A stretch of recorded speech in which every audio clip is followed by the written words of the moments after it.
My Hebrew Israelite brothers and sisters, the 12 tribes of Israel scattered all over the earth. Let me take this moment to say again, welcome back. This is your Murray, Dr. Yeshu. I want to take this moment to say, my brothers and my sisters, that we appreciate you, love you. Thank you so much for your subscriptions. Thank you for your like. Thank you for your comments. Thank you for everything. Thank you for your prayers and everything you do to help to make this channel a blessing.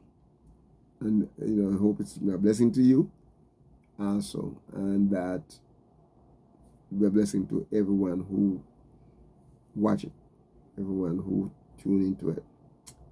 So we're in Psalm 37, and we're dealing with the good and the bad. And in verse 19, we're starting verse 19 now, and verse 19 is also the word, the Hebrew letter yod is there. Yod is there. Okay, and it takes in verses 18 and 19. Remember, we said that the Hebrew letters, in the acrostic poem, their verse or two will carry a Hebrew letter. Okay, sometimes it's 2 verses, sometimes 3 verses. Depends on the length of the psalm. Okay, so it's like, all right, good. So, and each of those letters means something. We talk about yard, we talk about the hands, right? Talk about the hands. All right. Now, in verse 19, listen what it said here, my brothers and sisters.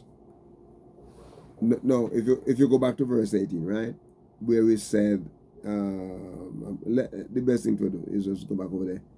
Yahweh knows the days of the upright, and their inheritance shall be forever.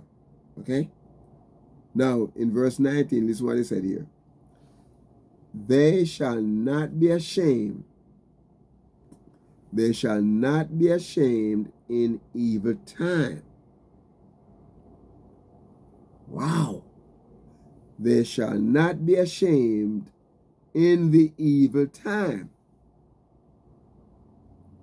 And in the days of famine, they shall be satisfied.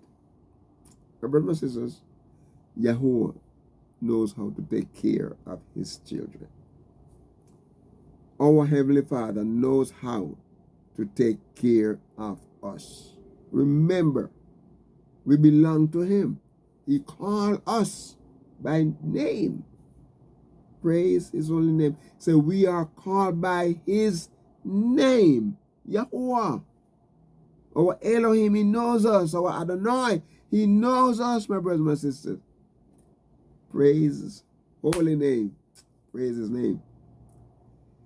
Listen to this here.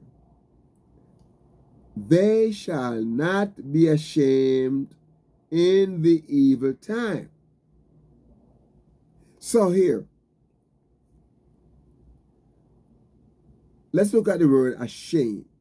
Yeah, because sometimes it's one of the things about us as a people.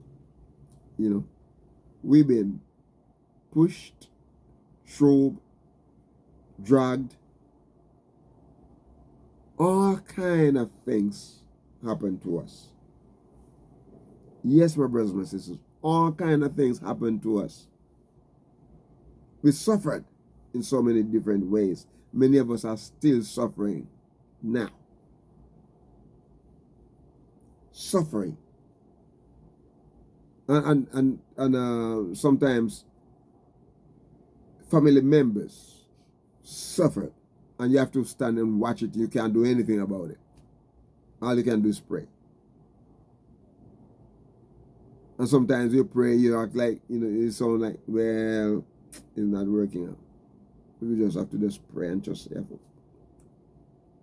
But I want us to know there, because the word ashamed here is a word, the Hebrew word bush, okay?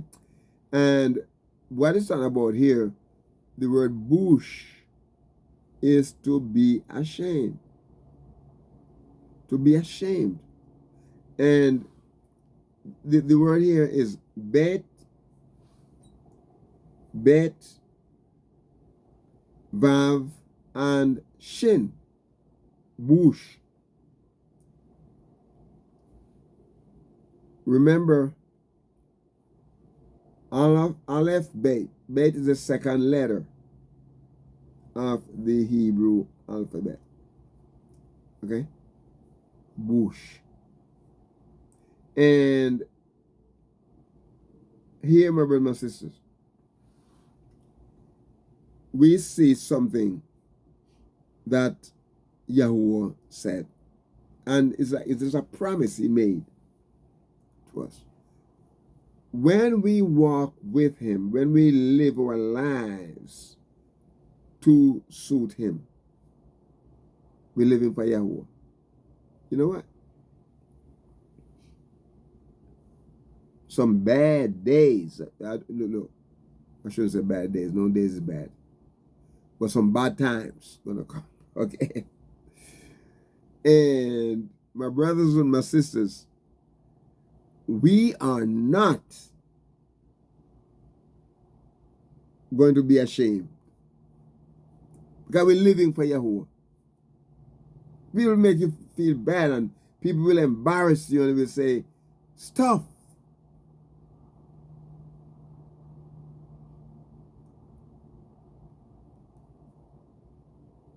Yahuwah is not going to make you look bad. He's going to make them who say bad stuff look bad.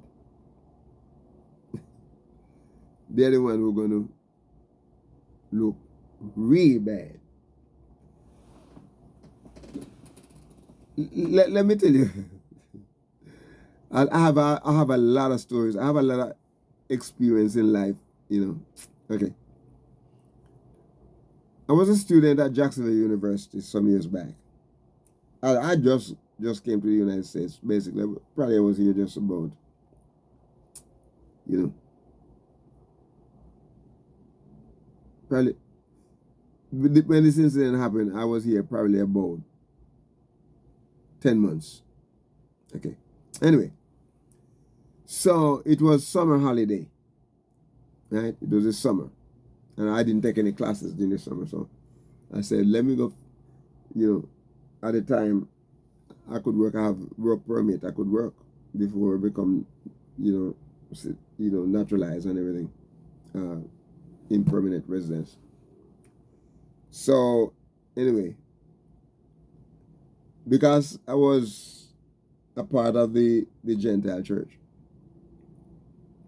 the man in Jacksonville, he was like a deacon and board member of one of the Southern Baptist churches.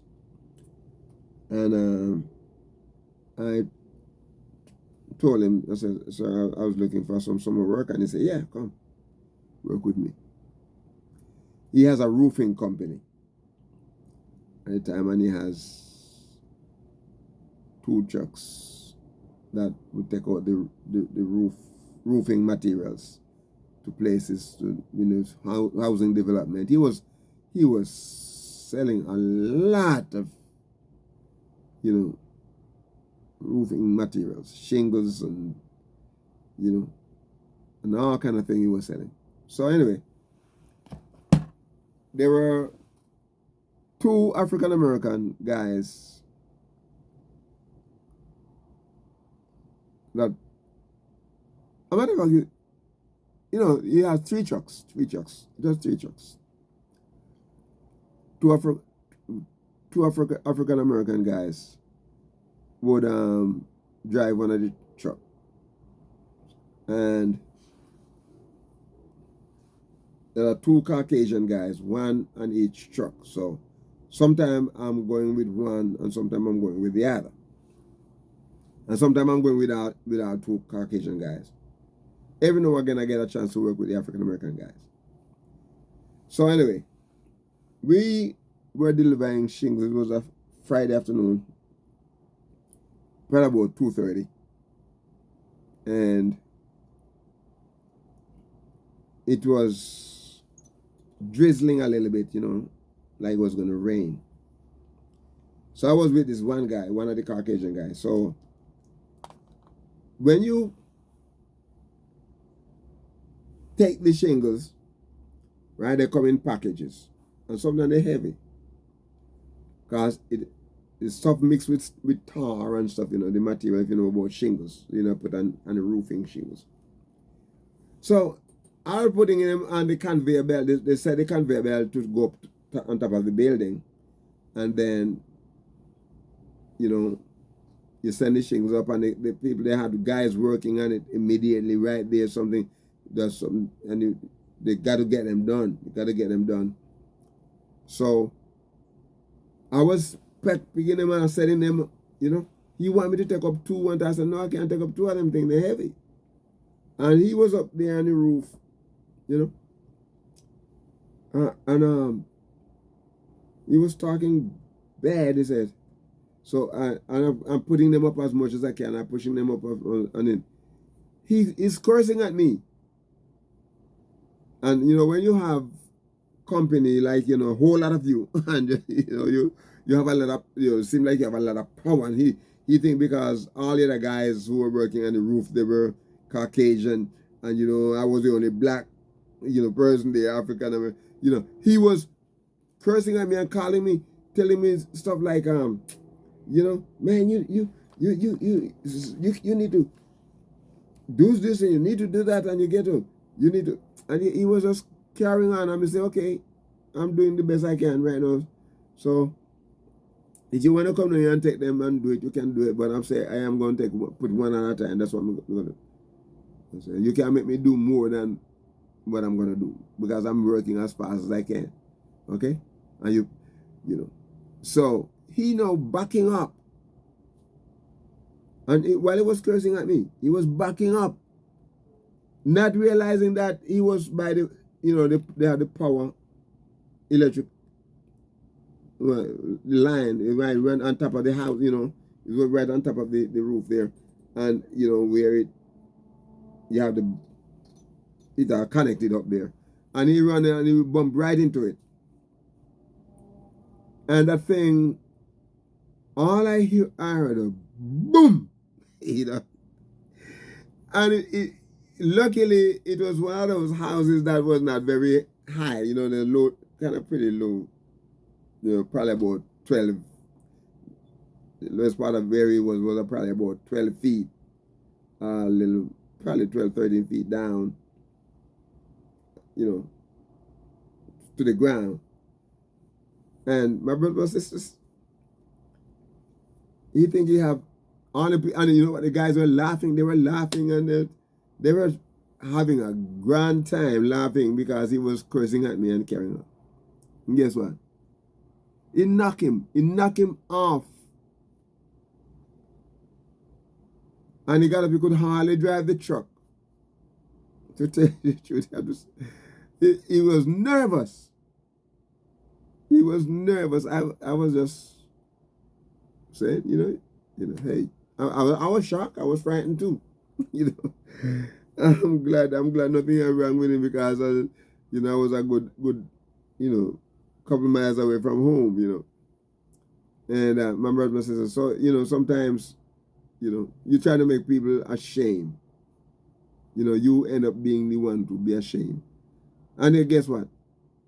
When it happened to him, he never called out to everyone. He cursed. He used profanity, you know, just to tell you where his heart was, you know. And so he said, they shall not be ashamed in the evil time. Right? So to be ashamed here, bush. And I say, like, as bait, verb, and shin.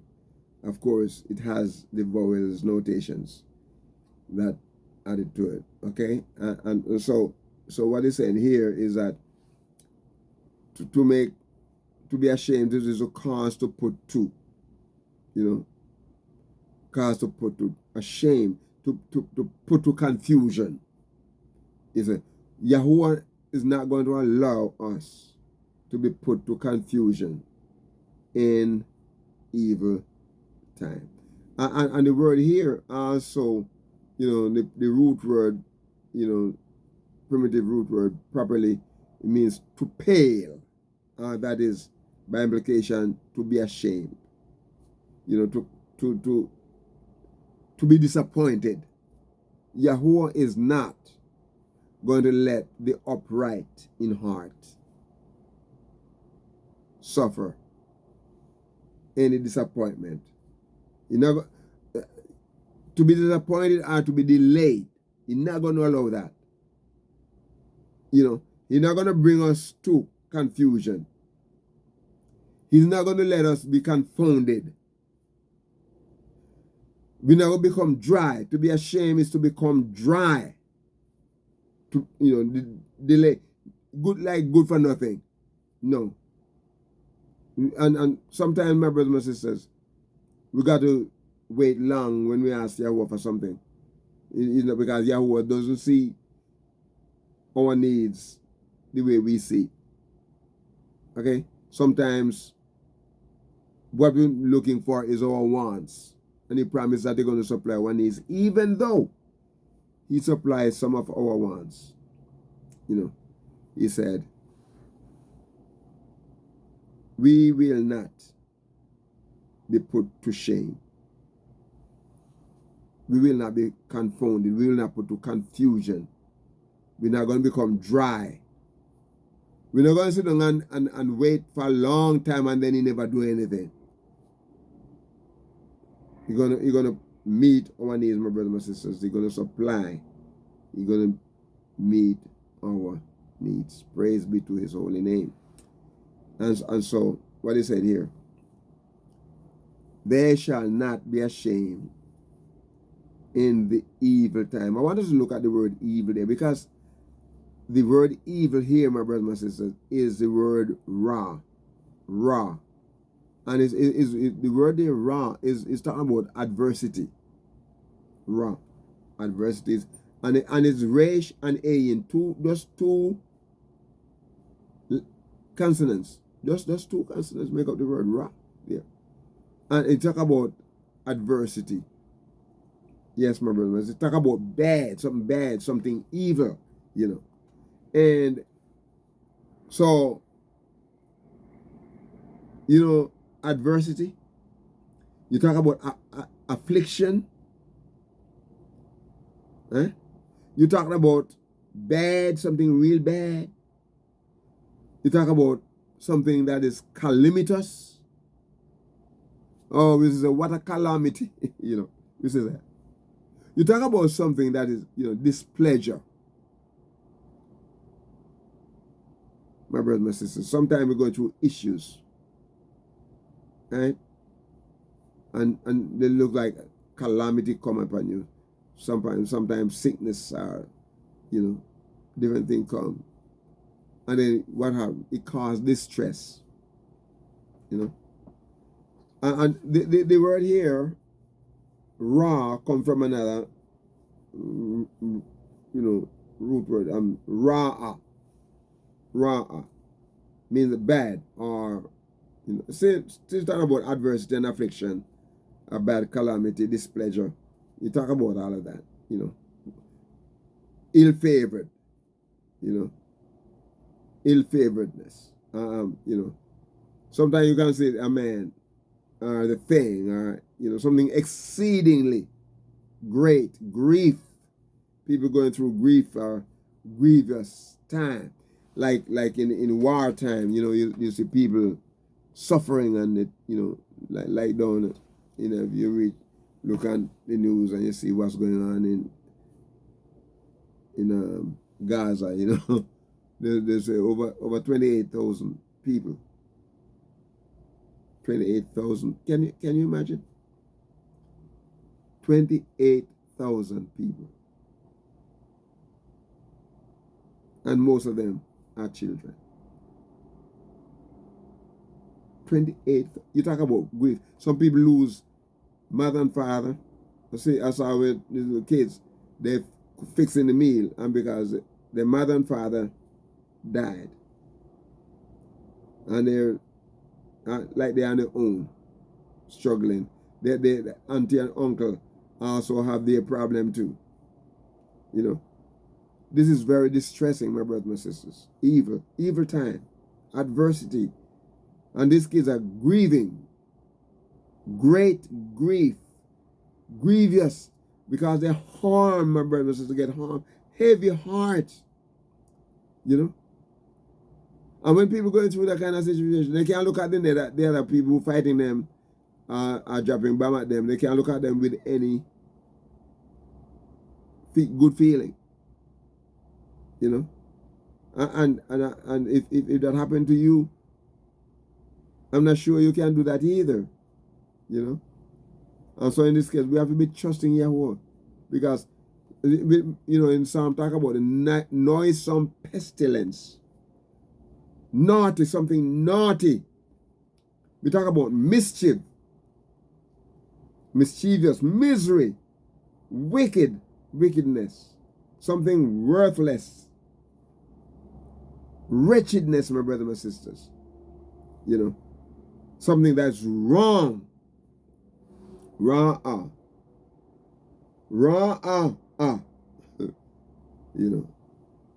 know. What can be worse? What can be sadder than these? Well, Yahweh said he will not allow you to.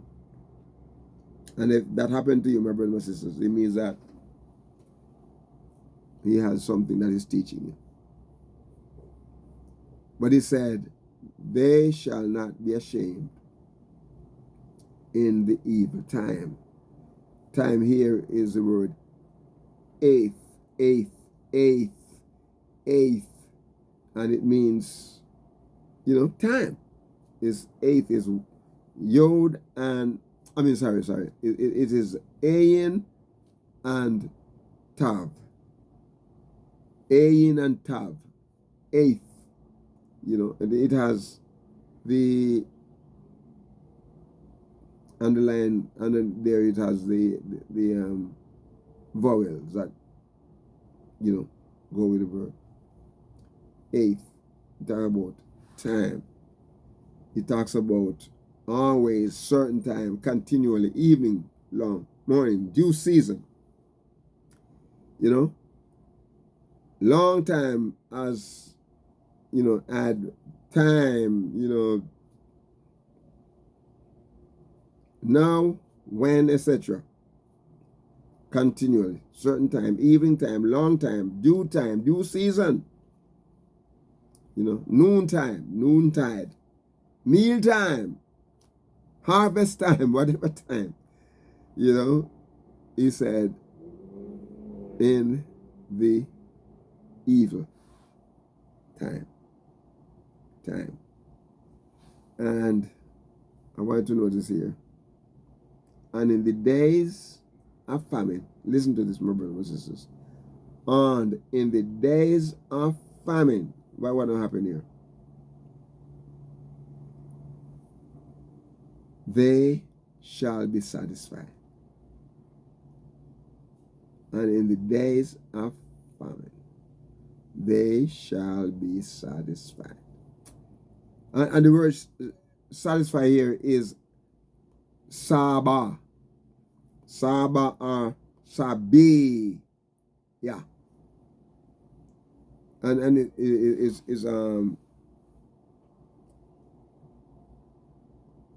means to be sated, satisfied, or suffi.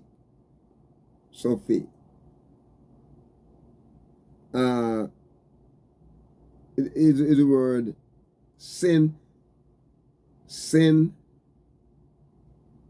bet, and ayin. And it means to be satisfied. Okay? That's what the word is there. It is to have enough. Full. The self, you know. It means to be full of, or to have plenty of, or be satiated. Satiated. There's a tight tongue to say satiated. Maybe you have enough. And it comes from another word, sabe, sabe, ah. That's what it is, sabe, ah. Sabe, ah. It means a state that is to be filled to satisfaction. Literally or figuratively, my brothers and sisters. To have enough. To have enough. Full self. Praise be to his holy name. Praise be to his holy name. And so we're going to stop here. We're going to stop here. And we are going to say to you, be a blessing to someone today. Praise his holy name. And walk with the King. Shalom.